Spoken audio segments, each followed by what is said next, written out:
Another thing I want to talk about is hypnotism. The media usually depicts it as a form of brainwashing. It's a very quick fix if you do what you want. However, what it really is a way to help you control your own mind.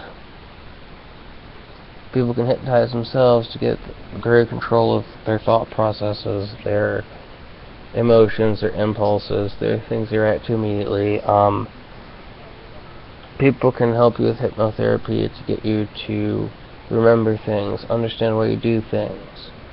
It can help you forget things you don't want to think about, or overcome your fears. And if you don't want people to hypnotize you into doing something, you don't do it.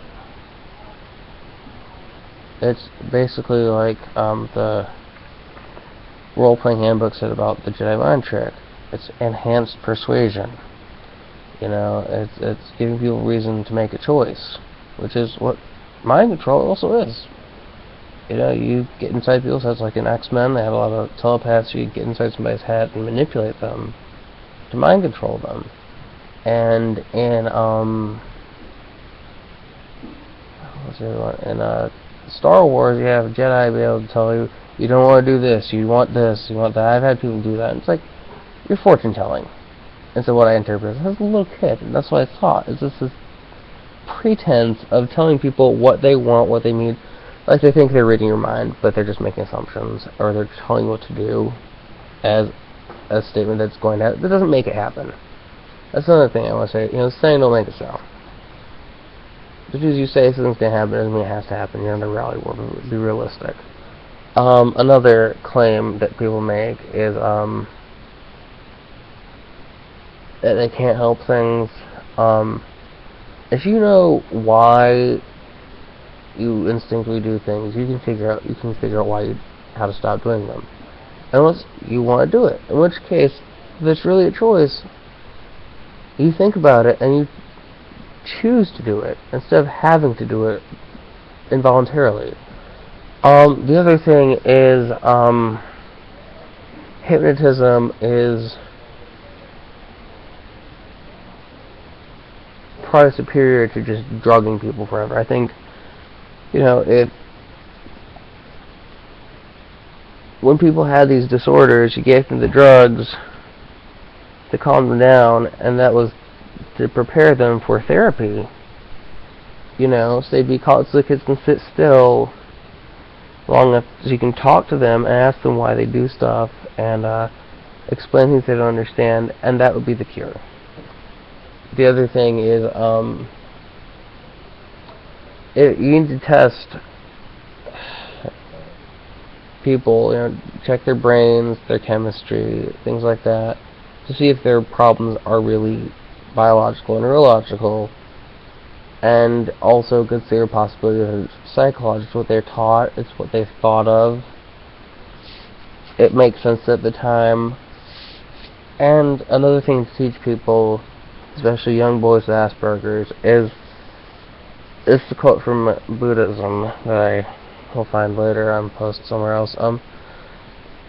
Basically, you think of, I'm going to paraphrase it, everything you hear from anyone or any source, even your own thoughts, even if I tell it to you, you have to critically analyze it and see if it makes sense to you when you think it over.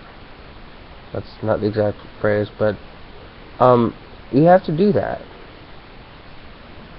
Any source of information, you have to think, you have to be able to explain it, to be able to test it, you have to be able to look for proof. Otherwise, you don't know that it's true. The other thing is, my mom used to ignore us if we shouted at her. But some things you can only say when you're angry.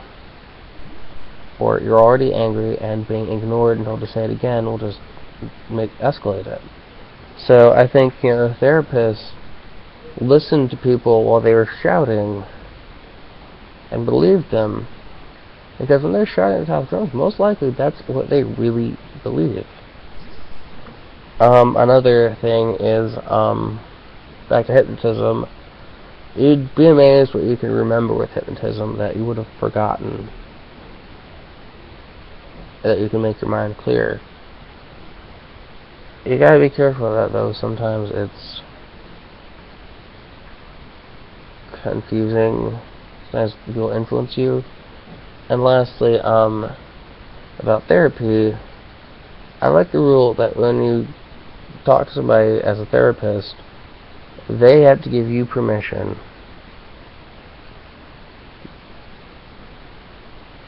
to tell anyone. And you only tell the people that your client lets you tell. Because that way they know they can tell you anything. Lastly,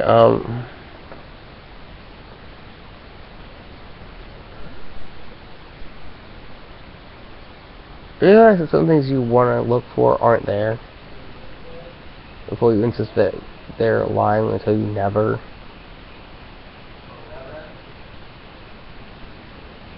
People can read their own minds. And on top of that, when people say, I can't read your mind, really saying, I don't know what you're thinking.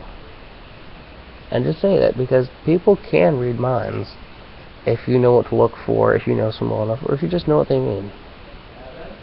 And on top of that, try to remember that you can see much more, like how truthful people are, where they're trying to trick you, where they're hiding something with their body language. If you're not focused on what you're supposed to see, or in your head, if you just have a clear mind, you can see it all.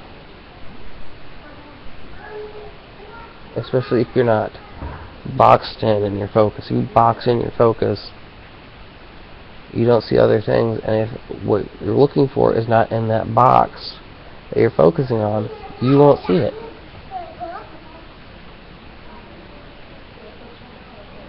And lastly,